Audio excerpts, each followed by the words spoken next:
Este material es parte integral de un curso universitario de enfermería a nivel de pregrado en la materia Fisiología 1.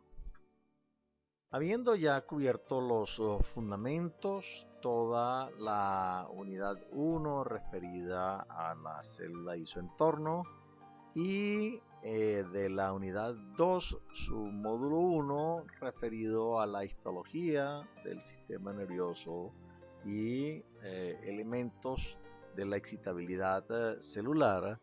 En este módulo nos referiremos a la sinapsis y a los elementos que constituyen parte fundamental de la comunicación entre las células.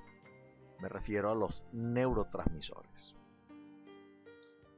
En cuanto a la sinapsis, veremos qué de funcional y qué de estructural es este tipo de vinculación entre una célula y la otra. Veremos sus distintos tipos. Y en cuanto a los neurotransmisores, veremos aspectos relacionados con la forma como actúan, cómo se liberan, y nos iremos paseando por las distintas familias y uno que otro a nivel individual de toda esta gama de transmisores de señales neurológicas desde el punto de vista químico, los neurotransmisores. La sinapsis. En este ejemplo vemos a una neurona tipo con su axón y sus dendritas, y vemos cómo hay un axón de una segunda neurona que se está comunicando con esta dendrita. Hay otro axón de otra neurona que se está comunicando ya no con la dendrita, sino con el cuerpo celular directamente. A lo que me gustaría que centren su atención es en este detalle, en donde aparece la neurona presináptica y la célula postsináptica. Ya veremos qué célula es esta. Básicamente las sinapsis mayoritariamente son funcionales, no son estructurales, sino son funcionales. Y eso ocurre entre una neurona, y eso es constante, siempre va a haber a nivel presináptico una neurona, y a nivel postsináptico habrá una segunda célula. Ya veremos cuál es esa segunda célula. Era de esperarse que la primera aproximación al tema es que la conexión era estructural. Estaba soldado una célula a la otra y era una conexión de carácter eléctrico. Si venía el potencial de acción, venía una señal eléctrica y la otra cambiaba su potencial, su diferencia de potencial, y se veía al microscopio óptico que había una estrechísima conexión entre una y otra. Lo lógico era pensar que a ese nivel estaban soldadas una terminación con la otra. Luego se planteó que la conexión no era tal, no era estructural, era funcional, porque es químico. La primera libera un químico que le transmite el mensaje a la segunda, pero entre la primera y la segunda hay un espacio. El experimento fue particularmente ingenioso. Un investigador aisló un corazón con un nervio vago de una rana y lo colocó en una cápsula de Petri a nivel artificial, lo puso ahí y estimulaba con un instrumento eléctricamente, estimulaba el nervio vago, y observó que la frecuencia cardíaca de ese corazón se enlentecía. Él hizo eso una y otra vez, eléctricamente estimulaba y se enlentecía. Hasta este momento esa evidencia venía a reforzar la primera hipótesis de que la conexión era eléctrica, la relación era eléctrica. Aquí vino la parte ingeniosa del experimento. La segunda parte en su protocolo era hacer eso mismo, pero bañando en una solución salina a el corazón y al nervio vago. repitió la estimulación una y otra vez y nuevamente, como cabía esperar, se enlentecía el corazón. Y aquí viene el tema. En la tercera parte del protocolo, entonces, retiró el estimulador, retiró el nervio vago y al colocar un corazón virgen en la solución en donde antes se había hecho el experimento, en donde no había más nada sino la solución salina, del cual se había hecho el primer experimento y ya se había retirado el corazón con el nervio vago. Cuando se colocó un corazón virgen ahí, notó que se enlentecía la frecuencia. La interpretación lógica era que en ese sobrenadante había quedado algún químico del experimento anterior que tendría ese efecto. La conexión era pues química y no era eléctrica. Bueno, paradójicamente ya mucho más reciente se ha podido probar que a título ya de unos casos aislados, en algunas porciones, unas regiones puntuales del sistema nervioso central, en algunos órganos con músculo liso, tal como ocurre en la matriz, y con músculo cardíaco, como ocurre en el miocardio, se observan estas tales sinapsis eléctricas, pero repito que son excepcionales. En este dibujo el artista nos muestra una primera célula, una segunda célula y estas cosas moradas que a una especie de remache sueldan, pegan una pared con la otra y a través de ella pasa el impulso nervioso. Hay una tal conexión estructural y eléctrica. Eso permite que la matriz se contraiga toda al unísono, que el miocardio se contraiga todo al unísono, sin el retardo propio de un intermediador químico entre una célula y la otra. Les decía que la primera célula a nivel presináptico siempre es una neurona, no importa que eso ocurra en el sistema nervioso central o en el sistema nervioso periférico, pero a nivel de la postsinapsis, entonces sí puede cambiar. En el sistema nervioso central siempre va a ser una segunda neurona. Hay una conexión interneuronal entre una primera neurona presináptica y una postsináptica. En el sistema nervioso periférico puede ocurrir lo mismo, una conexión interneuronal, una neurona presináptica y una postsináptica. Pero puede ocurrir que la segunda ya no sea una neurona, sino podría ser un músculo o podría ser una glándula. Aquí vemos cómo es el mecanismo de acción de la liberación de estos neurotransmisores. Este es el terminal de la neurona presináptica. Por aquí viene el impulso nervioso y habrá un momento en donde eso estimule la apertura de este canal que es sensible al voltaje y es específico para el calcio. Cuando se abre este canal va a entrar calcio dentro del LIC y hay una proteína específica que detecta la presencia de ese calcio, se liga a él, forma un complejo calcio-proteína y tiene un efecto sobre una cantidad de vesículas, unos saquitos que previamente almacenan el neurotransmisor de turno.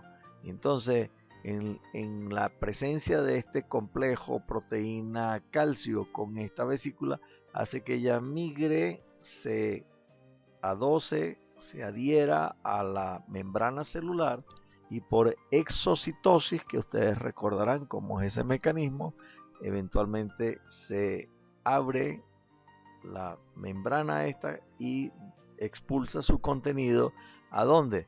Al espacio que existe entre la primera y la segunda neurona, entre la presináptica y la postsináptica. A ese espacio se llama la hendidura sináptica. Ahí se liberan, aquí representado por estos corpúsculos de color rojo. Este es un transmisor que ha sido liberado por exocitosis a la hendidura sináptica. El calcio forma este complejo con la proteína y ese complejo estimula que la vesícula se fusione con la membrana y por exocitosis libere al neurotransmisor. Aquí tenemos una representación, esto sería el extremo presináptico, viene el potencial de acción, hay unos canales que son sensibles al voltaje y específicos para el calcio que se abren y con la intermediación del complejo proteína-calcio eventualmente ocurrirá la liberación del neurotransmisor excitador. ¿A dónde? A este espacio que es la hendidura sináptica.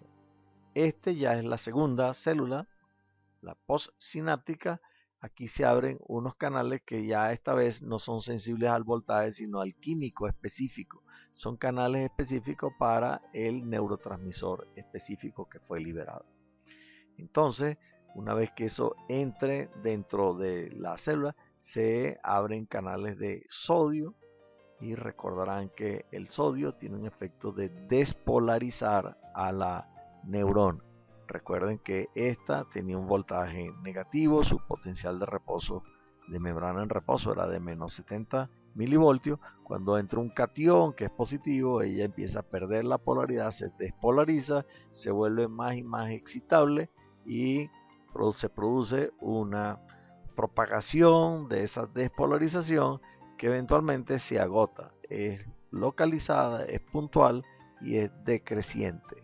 Eso habíamos dicho que no, en todo caso, en el mejor de los casos, no viajaría más de 1 milímetro. Solo que estamos hablando de un cuerpo de una neurona que es mucho más pequeño que 1 milímetro. Esa propagación de esa despolarización eventualmente llegará al cono del axón, que no está mielinizado. Se abren los canales de sodio, se abren los de potasio después, y ya esto recordarán ustedes que lo revisamos en el módulo anterior. Se produce una espiga, se produce un potencial de acción, se produce un impulso nervioso que será conducido a lo largo del axón de esta segunda neurona. En esta gráfica vemos cómo las terminaciones de la presináptica se relacionan bien sea con las dendritas o bien sea directamente con el cuerpo de la postsináptica.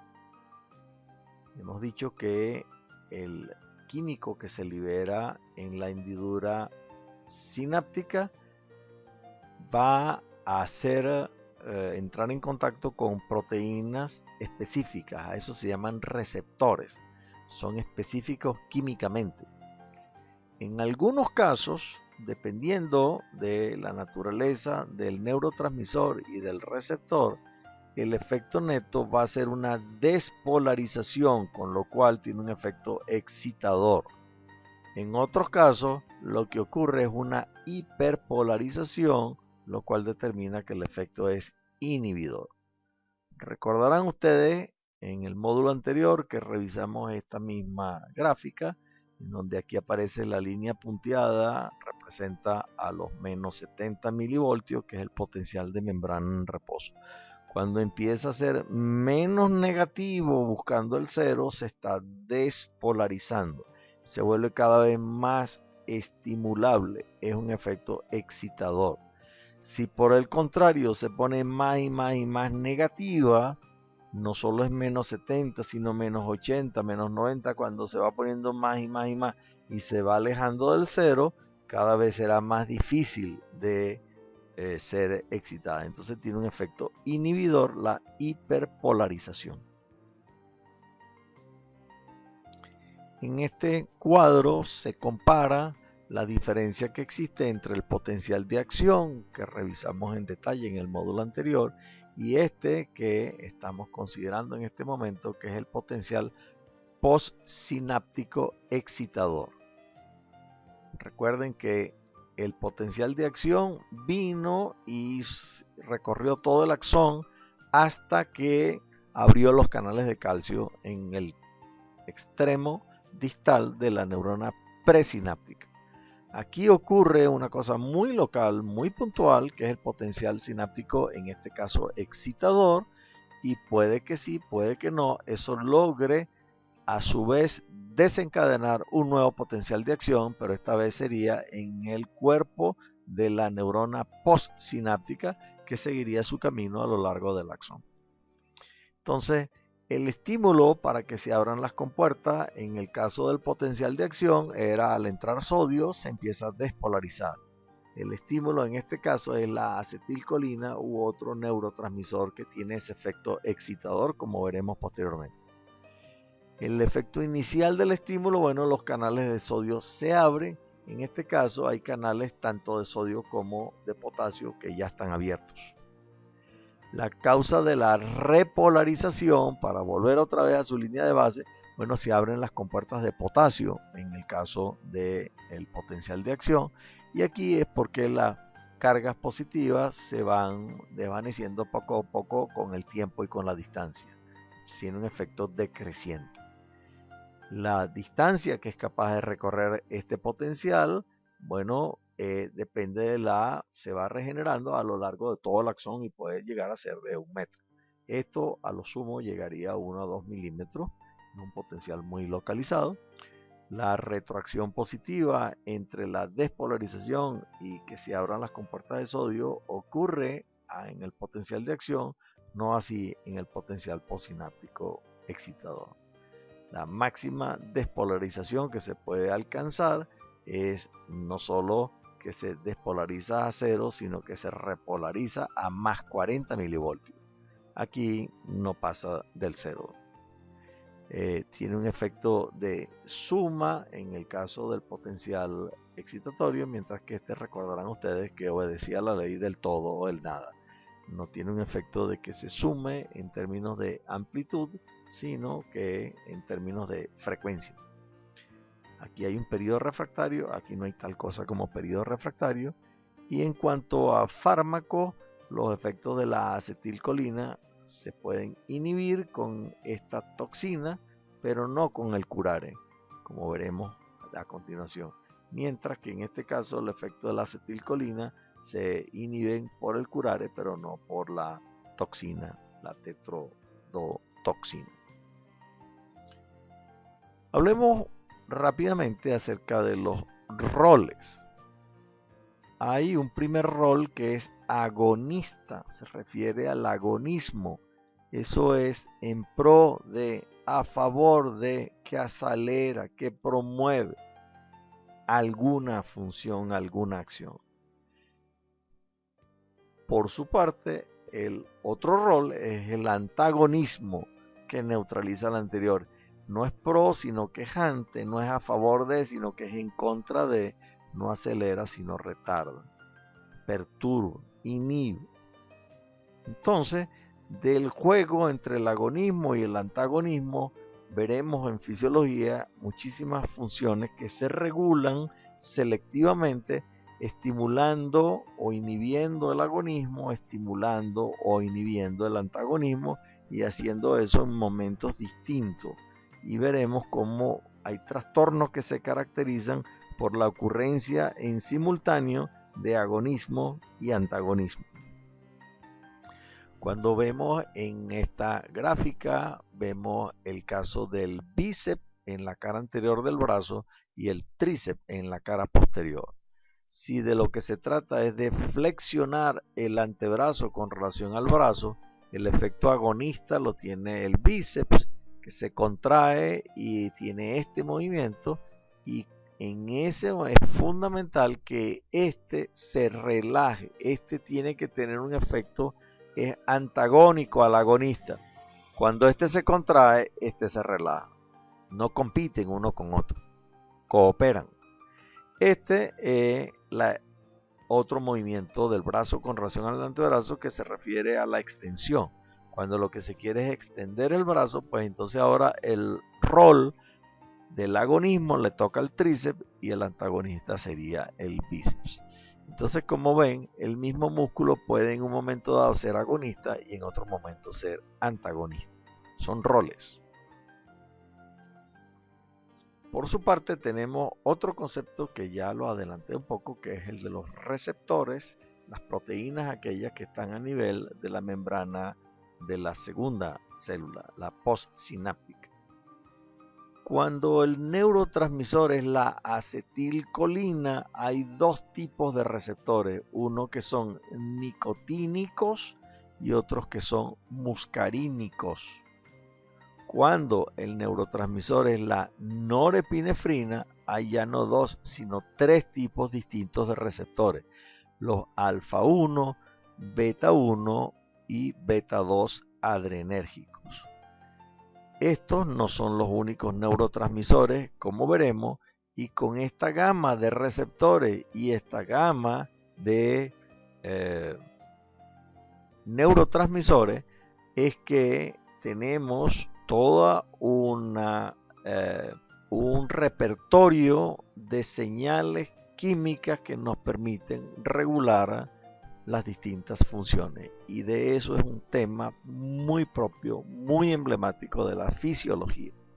Cómo es que un organismo como el ser humano, valiéndose de, en primer lugar, una señal que tiene una naturaleza eléctrica, que es electroquímica en realidad, en algún momento se torna francamente química, y a través de estos neurotransmisores y con los distintos receptores se modulan las distintas respuestas en los órganos al final.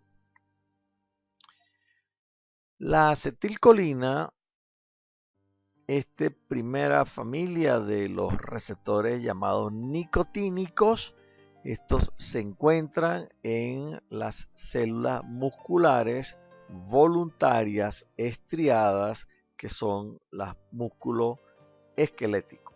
También se le encuentra en ciertos ganglios que son del sistema nervioso autónomo.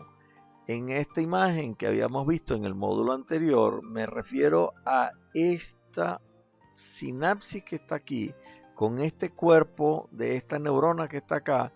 Este es el ganglio autonómico al cual se hace referencia a este. Este sinapsis opera el neurotransmisor que conduce el mensaje acá, es acetilcolina.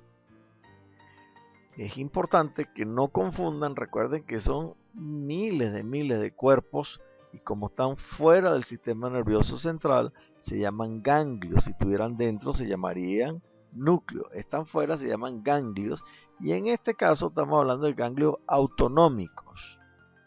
No confundan este ganglio con este otro.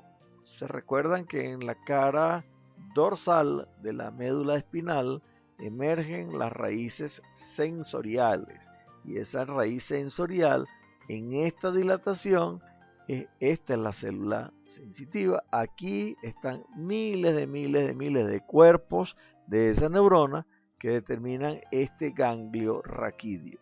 Entonces, una cosa son los ganglios raquídeos, que tienen los cuerpos de la neurona sensitiva, y otra cosa son los ganglios autonómicos, que son paravertebrales, este que está acá, que el neurotransmisor es la acetilcolina. Aquí no hay tal cosa como un neurotransmisor, aquí no hay una sinapsis, aquí hay una sinapsis, aquí están hablando dos células. En este ganglio no hay una presencia de neurotransmisores, los neurotransmisores están trabajando acá, en este caso la acetilcolina. Y hay ciertas regiones específicas del cerebro que también puntualmente operan con la acetilcolina como un neurotransmisor. Estos son los receptores nicotínicos. Los otros receptores de la acetilcolina son muscarínicos. Estos están ya presentes no en el músculo esquelético, sino en el músculo liso. Están presentes en el músculo cardíaco. Estos dos son involuntarios. Uno es liso y el otro estriado. Tienen en común que son involuntarios, y tienen en común que el neurotransmisor es la acetilcolina. Y aparece en ciertas glándulas la unión entre la neurona y la glándula. El neurotransmisor a ese nivel es acetilcolina, un receptor muscarínico. Y finalmente, en ciertas regiones específicas del cerebro también está operando estos receptores muscarínicos que reciben la acción de la acetilcolina. Los receptores, recuerden que están en la neurona postsináptica, son los que están esperando al neurotransmisor, son los que le adquieren la especificidad que tiene. Un receptor es el que es capaz de responder a la señal que viene. Ningún otro parte de la membrana sería capaz de reconocer a ese neurotransmisor. En esta representación del artista tenemos neuronas preganglionares, las de arriba, neuronas postganglionares. Eso quiere decir que aquí todos estos son ganglios. Entonces esta mitad izquierda es el parasimpático. Estas tres que están acá son del sistema simpático. Todas estas neuronas son del sistema nervioso autónomo, que va a ser objeto de estudio en este curso más adelante. Lo que quiero llamar su atención es que en todas estas uniones entre la neurona pre y postsináptica del sistema nervioso autónomo, sea parasimpático, sea simpático, el neurotransmisor es la acetilcolina y el receptor es nicotínico. En la postganglionar, el neurotransmisor vuelve a ser la acetilcolina, pero esta vez el receptor no es nicotínico, sino es muscarínico. Entonces, en el parasimpático, tanto en el ganglio, en la unión de la pre con la postganglionar, el neurotransmisor es la acetilcolina, y en el de la postganglionar con el efector va a ser la acetilcolina. La diferencia es que aquí los receptores son nicotínicos y aquí son muscarínicos. En el caso de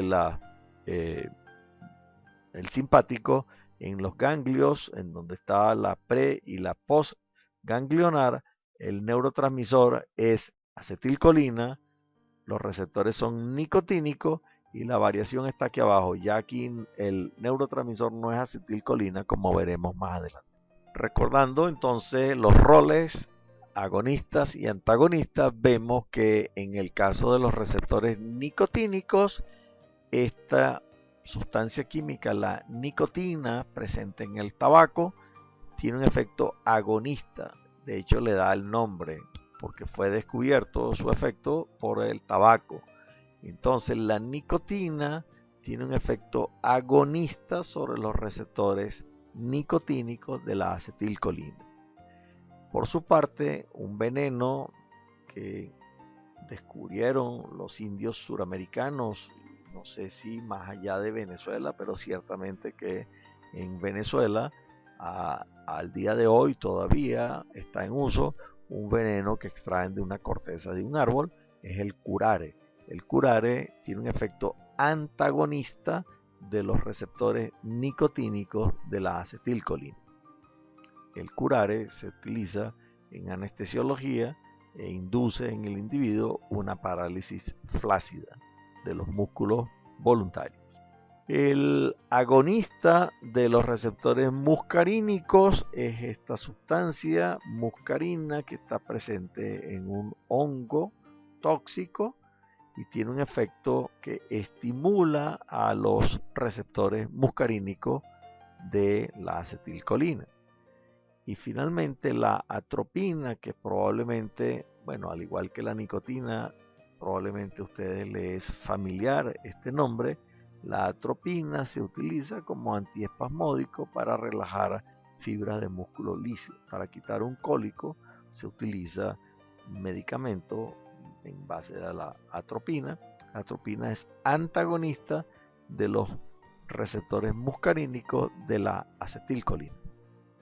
La acetilcolinesterasa es una enzima que destruye, por así decirlo, a la acetilcolina.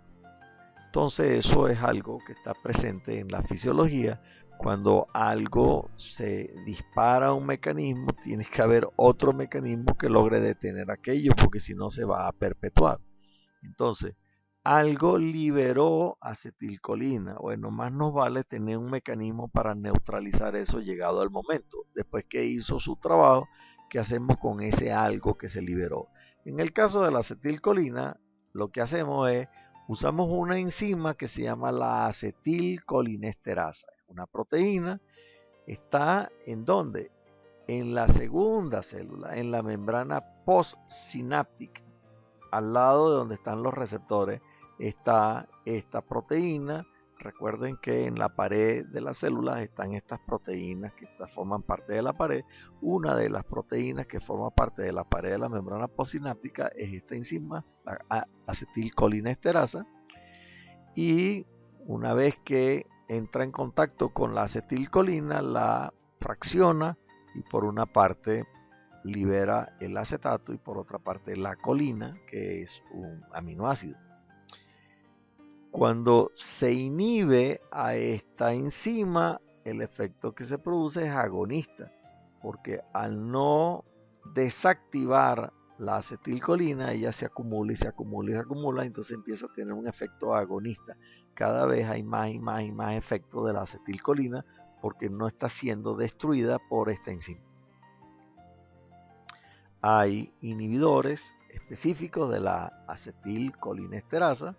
El gas nervioso es uno de ellos. Esta sustancia, la neostigmina, es otro de esos inhibidores de la acetilcolinesterasa. Eso hay patologías en donde hay una carencia de acetilcolina, entonces se utiliza esta neostigmina para que se acumule la poca acetilcolina que se está liberando, no vaya a ser inactivada por la acetilcolinesterasa, y entonces uno inhibe a la acetilcolinesterasa y se acumula la acetilcolina con este fármaco que es la neostigmina. Aquí aparece la acetilcolinesterasa. Este es la neurona presináptica. Esta es la pared de la membrana plasmática.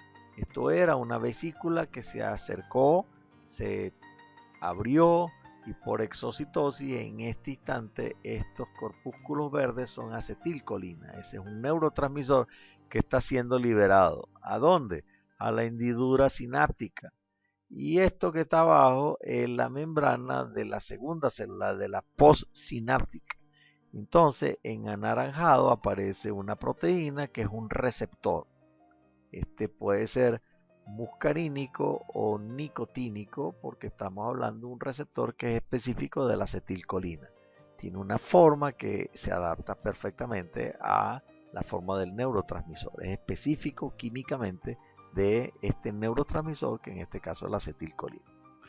Pero fíjense ustedes que en la misma pared no solo está este receptor, sino están estas especies de horquetas que están acá. Esa es la acetilcolinesterasa. Esta es la enzima que vive ahí, que está ahí, no está de paso, ella está en la membrana postsináptica. Entonces, en algún momento el neurotransmisor tocará al receptor y hará su trabajo de neurotransmisión. En otro momento saldrá de aquí y caerá acá. Una vez que caiga acá es partido en sus dos mitades. Una, que es esta verde, será el acetato, la otra, que es la amarilla, es la colina. Y una vez que se parten esos dos, se reabsorbe en la presináptica. Entonces vuelve a reciclarse, se recicla. Aquí se vuelve a sintetizar acetilcolina, se libera como acetilcolina y aquí se vuelve a partir en acetato y colina. Se reabsorbe, se vuelve a sintetizar acetilcolina, se mete en una vesícula esperando la próxima impulso nervioso que le dé la orden de liberarlo a la hendidura sináptica. Este cuadro resume el efecto que tienen algunos fármacos en el caso específico del músculo esquelético. Recordarán ustedes que este es un receptor en este punto que es un efecto nicotínico. El botulismo, este es un primo del tétano y del que produce la gangrena gaseosa. Hay una toxina del bacilo del botulismo. Entonces este Clostridium produce una toxina que inhibe a la liberación de acetilcolina. Entonces no hay el efecto excitador y el músculo desarrolla una flacidez, no se contrae y las glándulas no segregan nada. Y la segunda neurona no conduce, no hace nada. Hay una parálisis, hay un trastorno muy severo, muy aparatoso, que suele conducir a la muerte del animal o del ser humano. El curare es un veneno extraído de esta resina del árbol sudamericano. Lo que impide, ella se puede liberar la acetilcolina, pero bloquea la acción entre la acetilcolina y su receptor nicotínico. Eso sería a este nivel. En este punto bloquea la unión de esta pelotica verde con este receptor. El otro, el del botulismo, impide que se libere la pelotica verde. Y la pelotica verde es la acetilcolina. Entonces, el curare bloquea la interacción entre la acetilcolina y su receptor nicotínico. Hay una serpiente que libera esta sustancia. Entonces, trabaja como el curare, impide la unión entre la acetilcolina y su receptor. Estas son algas marinas que ustedes habrán oído en la prensa. A veces hay épocas del año donde se habla de una tal marea roja y produce muchísimos pacientes, y uno que otro fallecen al ingerir estas algas con esta saxitoxina que bloquea los canales de sodio que son sensibles al voltaje. Hay un pez que es venenoso, el pez globo, muy simpático pero venenoso, que tiene esta tetrodotoxina que también bloquea los canales. En algunas partes se conoce a esta tal marea roja, el cuadro que se produce. Las personas a la orilla de la playa suelen referirse a eso como un cuadro de ciguatera. Los militares han desarrollado este tal gas nervioso que se ha usado en la guerra, terrible, una de esas cosas espantosas que es capaz de hacer la humanidad. Y este gas nervioso inhibe a la enzima que destruye a la acetilcolina, con lo cual el efecto es agonista. Al no degradarse la acetilcolina, se acumula y se acumula y se acumula, y empieza a tener un efecto estimulante que por una parte determinará que los músculos se contraigan sin relajarse, y por otra que las glándulas empiecen a liberar sus secreciones sin detenerse. La neostigmina actúa igual que el gas nervioso, pero este es natural. El frijol nigeriano tiene como toxina al gas nervioso, es la misma compuesto y tiene este efecto también. Y la estricnina, por último, que es un veneno muy aparatoso y se extrae de una semilla de un árbol asiático.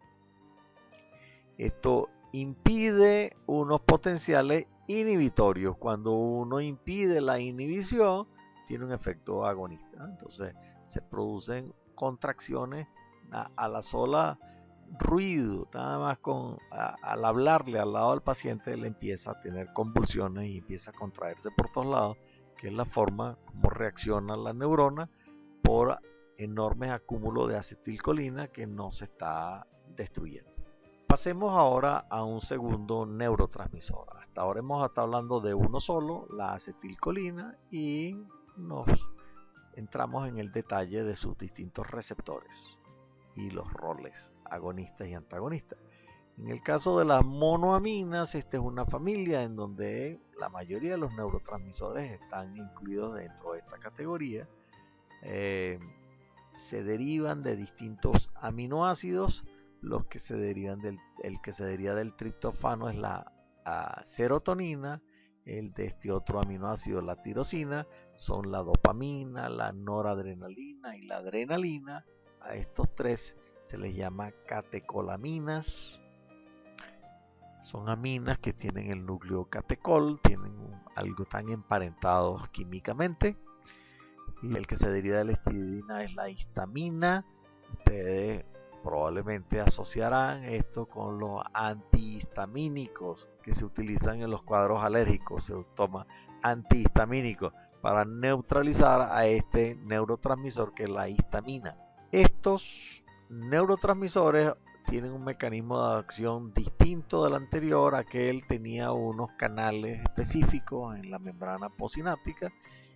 No funcionan con ese mecanismo actúan con un intermediador químico que facilita el trabajo, pero que no son canales iónicos.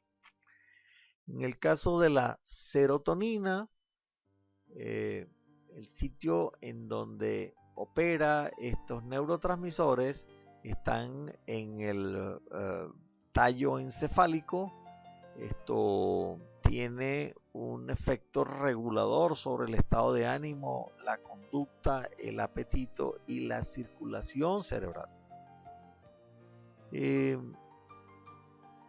Su estructura química, curiosamente, es muy similar a esta droga potentísima que estuvo de moda en los años 60, 70, el LSD o la dietilamida del ácido lisérgico. La estructura química de esta droga psicotrópica es muy parecida a la de la serotonina. Estos fármacos, la fluoxetina, paroxetina, sertralina, fluoxamina, de ese es el más conocido de la fluoxetina, que es el Prozac. Esto lo que hacen es que impiden que la serotonina sea recaptada nuevamente e inactivada. Entonces, al impedir ese mecanismo, entonces se acumula en la hendidura sináptica la serotonina. Entonces, uno ve que en la depresión hay una disminución de serotonina. Entonces, podríamos tratar de estimular la secreción de serotonina o impedir que salga del juego. Y eso es lo que hacen estos antidepresivos, impiden que la serotonina sea recaptada. El Prozac es la fluoxetina, una droga que se utiliza muy ampliamente en psiquiatría para el tratamiento de la depresión. La dopamina se degrada con la monoamino oxidasa o la MAO, es la manera como se inactiva ella. Ella está operando en los cuerpos neuronales que están en algunos núcleos del mesencéfalo. Esos núcleos tienen algunas terminaciones que viajan hacia algunos núcleos de la base. En la enfermedad de Parkinson se ve que está perturbada la producción de dopamina. De ahí que, conociendo bien esta materia que estamos revisando muy superficialmente, pero al conocerse en profundidad cómo es que actúan estos neurotransmisores, dónde se liberan, cuáles son sus receptores, cuál es su metabolismo, cómo se producen y cómo se inactivan, se pueden conocer en enfermedades cómo están los niveles y así como se aborda farmacológicamente enfermedades tales como la enfermedad de Parkinson. En la enfermedad de Parkinson lo ideal sería darle dopamina al paciente, pero la dopamina no pasa de la sangre hacia el líquido cefalorraquídeo. Recordarán ustedes que los astrocitos son los responsables de aquella tal barrera hematoencefálica. Entonces la dopamina no pasa directamente de la sangre hacia el sistema nervioso central.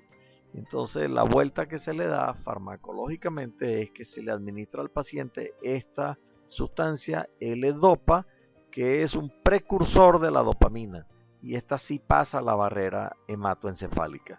Una vez en el sistema nervioso central se sintetizará allá adentro la dopamina que nos está haciendo falta en los pacientes con Parkinson. La otra alternativa es los inhibidores de la MAO. Hemos dicho que la dopamina se degrada con esta enzima y entonces si inhibimos la degradación se va a acumular. En esta imagen del artista nos muestra un corte axial aproximadamente a la altura de los ojos, en donde aquí se ve en la línea media el mesencéfalo. Este sería el aspecto que tendría un mesencéfalo con un corte a ese nivel en un sujeto normal. Observen aquí esta pigmentación, a esto es lo que llaman la sustancia nigra, esta pigmentación oscura. En ese mismo nivel anatómicamente, pero ya no en un sujeto normal, sino en un paciente con enfermedad de Parkinson. Fíjense la diferencia de la falta de esta pigmentación, y eso se correlaciona con los bajos niveles de dopamina. Aquí vemos una axón con sus dendritas al final y los neurotransmisores, que en este caso es la dopamina. Estos serían los receptores en la membrana postsináptica, y el efecto que tiene esto sería algún tipo de funcionamiento motor del individuo en forma normal. Bueno, cuando eso se observa en el paciente con enfermedad de Parkinson, vemos el axón, vemos las dendritas, lo que no vemos es la misma densidad de neurotransmisores de dopamina. Fíjense la deficiencia de dopamina que hay en el paciente con Parkinson con relación al sujeto normal. Esto sigue siendo el equivalente, los receptores son normales, pero lo que no es normal, dada la baja densidad de dopamina, hay trastornos motores bastante importantes en la enfermedad de Parkinson. Algunos de ellos se expresan como un temblor fino, y hay otro que es muy marcado, que es una espasticidad, una rigidez, en donde hay una contracción simultánea de los músculos agonistas y antagonistas, que le dan un aspecto rígido de movimiento casi robótico en la marcha del paciente con enfermedad de Parkinson. Bueno, esto es el mesencéfalo, estos son los tractos. Este es el de la sustancia negra. Hay uno que tiene que ver con la parte mesolímbica, que tiene que ver con las emociones, y hay uno que va hacia el lóbulo frontal. Uno ve que eso está relacionado con el placer y la recompensa. Muchos son los psicofármacos, las drogas, que la motivación para adentrarse en ese terreno tan peligroso es el placer que proporciona los elevados niveles de dopamina. Hay adicciones donde está el juego, por ejemplo, o en algunos casos con el alcoholismo o con el peligro, en donde se ha estudiado y se ha comprobado como esos pacientes tienen altos niveles de dopamina, como esa sensación de placer y recompensa que produce este neurotransmisor, y por eso es que se vuelven adictos a esas actividades, a esas sustancias. Pasemos a considerar otro neurotransmisor. En este caso se llama la noradrenalina. En el sistema nervioso central, las neuronas que utilizan este neurotransmisor, están relacionados con un estímulo a las actividades cerebrales superiores. Aquí abajo se representa una secuencia metabólica como a partir del aminoácido tirosina, no confundir con la hormona tiroxina, que es con X. Esta es la tirosina con S, que es un aminoácido, y mediante esta enzima se transforma ese aminoácido en L-dopa. Y habíamos dicho que el L-dopa es una sustancia precursora de la dopamina. Es a través de esta enzima, actuando sobre la L-dopa, que se produce la dopamina. Y en ese camino, la dopamina con esta enzima se transforma en este otro neurotransmisor, que es la noradrenalina. Hay unas sustancias psicoestimulantes en donde están las anfetaminas, que son de uso muy frecuente, de abuso muy frecuente, que tienen ese efecto de estimular la mente. Y están estos antidepresivos tricíclicos y su mecanismo de acción es que son agonistas de la noradrenalina, estimulan la acción noradrenalínica, ya no en el sistema nervioso central, sino en el sistema nervioso autónomo. Básicamente las neuronas que usan noradrenalina como son las del sistema simpático. Recordarán que el sistema nervioso autónomo tiene el parasimpático y el simpático. Estas neuronas que utilizan este neurotransmisor están presentes en los músculos lisos, cardíaco y en ciertas glándulas.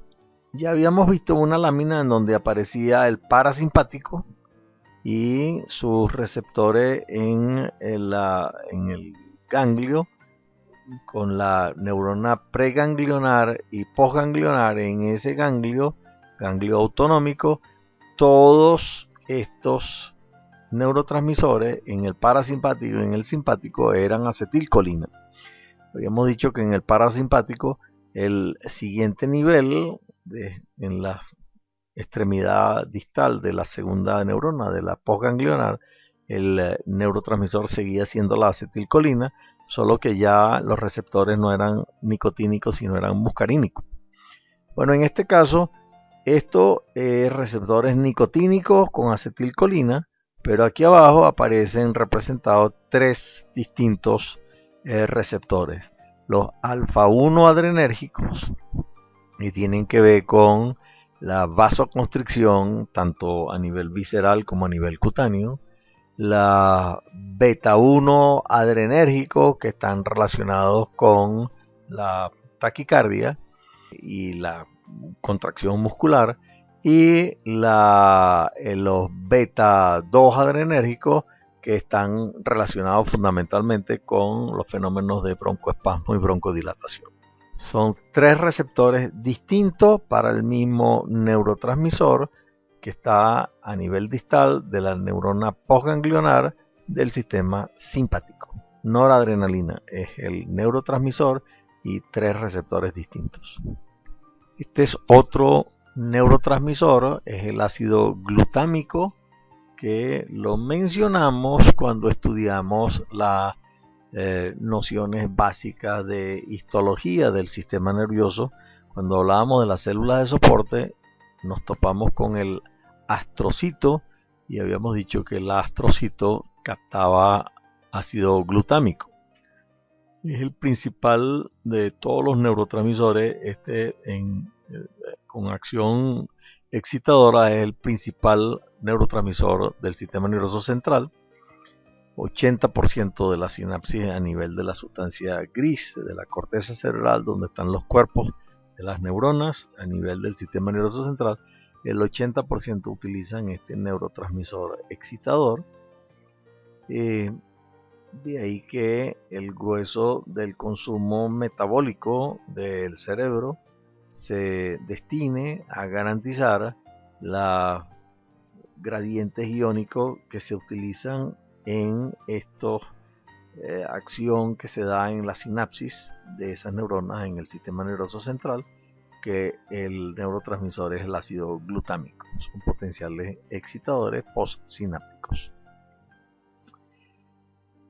Los astrocitos captan tanto glutamato, el ácido glutámico, la glucosa, potasio, aumentan el flujo sanguíneo, producen vasodilatación en las regiones que se activan cuando uno está pensando en un tema o en otro tema. Se van activando distintas regiones del cerebro y eso está relacionado con un efecto local vasodilatador del ácido glutámico. Recordarán esta ilustración del artista en donde aparece el astrocito con sus podocitos, y aquí aparece captando glutamato del neurotransmisor ácido glutámico, captando glucosa del capilar, y tiene esa acción metabólica aparte de otras acciones que habíamos revisado en su oportunidad. Otro neurotransmisor, este es distinto a todos los anteriores en que no es excitador, este es inhibidor. Y si es inhibidor, recordarán ustedes que la manera de hacer eso es produciendo una hiperpolarización. Entonces hiperpolariza la membrana postsináptica, porque lo que entra a la célula no es un catión, sino es un anión. Ustedes se recuerdan que el potencial de membrana en reposo es negativo. Si le metemos más cargas negativas, se pone más negativo todavía, se polariza más todavía. Mientras más se polarice, mientras más se aleje del cero, más difícil será que se excite. Por eso que tiene un efecto inhibidor. Se abren canales del anión cloro.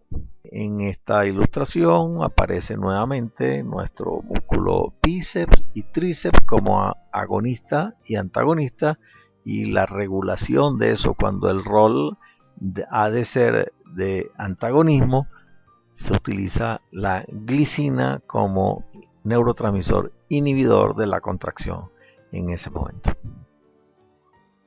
La estrinina que habíamos hablado, que es aquel veneno en donde el paciente con la sola voz es capaz de hacer convulsiones, es extremadamente estimulador, excitador, y entonces la estrinina bloquea las proteínas receptoras de glicina. Entonces, si bloquea el efecto inhibidor, entonces se comporta como un agonista. Entonces produce contracciones muy aparatosas y esta llamada parálisis espástica, que es como el fenómeno del Parkinson, es rigideces, contracciones simultáneas de músculos agonistas y antagonistas. Es una rigidez generalizada y espasmos y verdaderas convulsiones. Otro neurotransmisor, en esta oportunidad el turno le toca al ácido gamma aminobutírico, conocido simplemente como GABA. Ese es el gamma aminobutyric acid, GABA, iniciales en inglés. La tercera parte de las neuronas del cerebro utilizan este neurotransmisor y es el segundo en la lista de los que hemos estado enumerando, que tiene un efecto inhibitorio tal como lo hace la glicina. El gamma tiene un efecto inhibitorio. Es muy similar el mecanismo de acción a través de abrir canales selectivos para el anión cloro. Entonces produce una hiperpolarización y tiene un efecto inhibidor por esa razón. La deficiencia de este neurotransmisor entonces explica unos trastornos muy aparatosos, muy serios, de muy mal pronóstico, de la enfermedad de Huntington. La enfermedad de Huntington es la que se conoce como el mal de San Vito.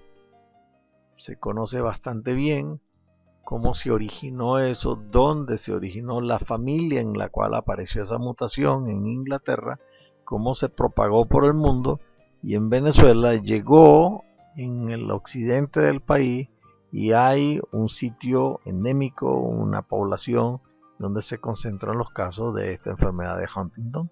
Al día de hoy todavía ha sido estudiado por destacadísimos investigadores del mundo entero. Vienen a esta región, a esta población del estado Zulia, a estudiar en detalle la fisiopatología de los pacientes que sufren de la enfermedad de Huntington. Y una de las cosas que tienen son una serie de movimientos involuntarios, y detrás de eso hay una deficiencia de este neurotransmisor del ácido gamma aminobutírico. La llamada benzodiazepinas, que es una familia de fármacos extremadamente efectivos que han hecho enorme bien a la humanidad, en donde son de uso muy frecuente en el arsenal terapéutico farmacológico de muchas condiciones, en donde se da una deficiencia de este neurotransmisor. Entonces las benzodiazepinas son agonistas del GABA. Allí se incluyen el diazepam, el clonazepam, bromazepam, alprazolam. Tal vez no les diga mucho esos nombres, pero estas imágenes probablemente sí les serán familiares. El nombre comercial del diazepam es el Valium, del clonazepam es el Rivotril, del bromazepam es el Lexotanil y del alprazolam es el Tafil. Son medicamentos de uso muy común en la población. Otro grupo una familia entera de neurotransmisores, son proteínas, son péptidos, son oligopéptidos, son péptidos pequeños, en donde, entre otros, se menciona el TRH, cuya función es, se fabrica en el hipotálamo y estimula la producción de TSH por parte de la adenohipófisis. Y la TSH a su vez irá a estimular a la glándula tiroides para que segregue sus hormonas tiroxina y tridiotironina. Entonces este péptido lo produce el hipotálamo.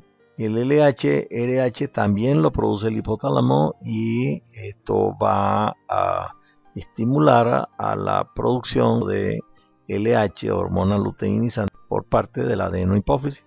Eso va a determinar que en los ovarios se produzca la producción de hormonas femeninas, los estrógenos y progesterona. La vasopresina la libera la neurohipófisis, la hipófisis posterior. Es una hormona, es la hormona antidiurética. La melatonina la produce la glándula pineal en el sistema nervioso central. Está relacionado con el sueño, con distintos patrones de sueño. Cuando hay esos viajes transatlánticos en donde hay un cambio horario importante, que las personas pasan varios días hasta que logran sincronizar sus relojes biológicos con la hora local, la melatonina está estrechamente relacionado con esa adaptación. La colecistoquinina o colecistocinina tiene un efecto local en el sistema digestivo a nivel de las vías biliares y tiene un efecto en el sistema nervioso central relacionado con la sensación de saciedad y apetito. Trastornos de este neurotransmisor conducen a trastornos del apetito. Y hay varios más péptidos de estos de naturaleza proteica que tienen efecto de neurotransmisores.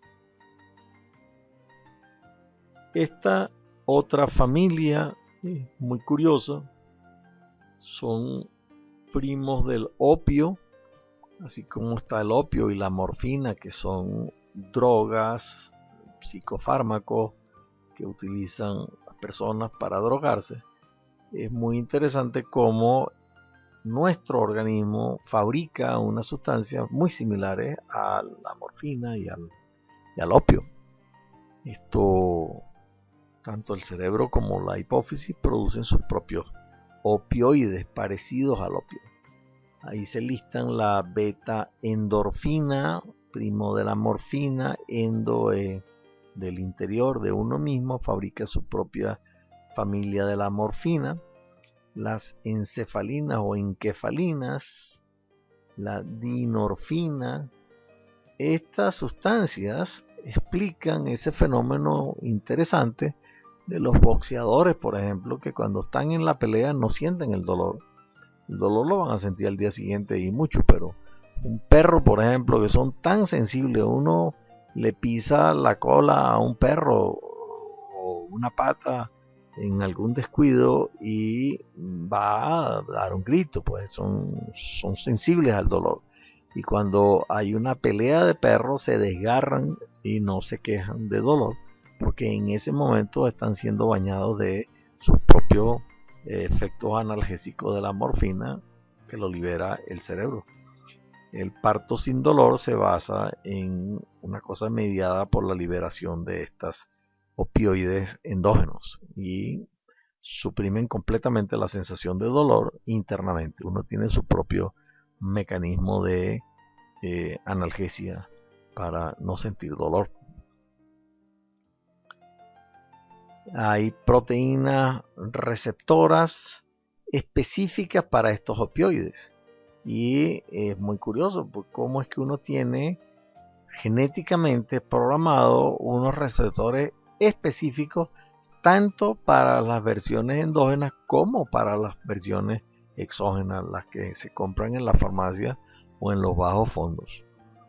Eso es muy curioso porque evolutivamente tenemos receptores para cosas que después se aislaron de plantas o se fabricaron sintéticamente que tienen efecto como droga psicoestimulante.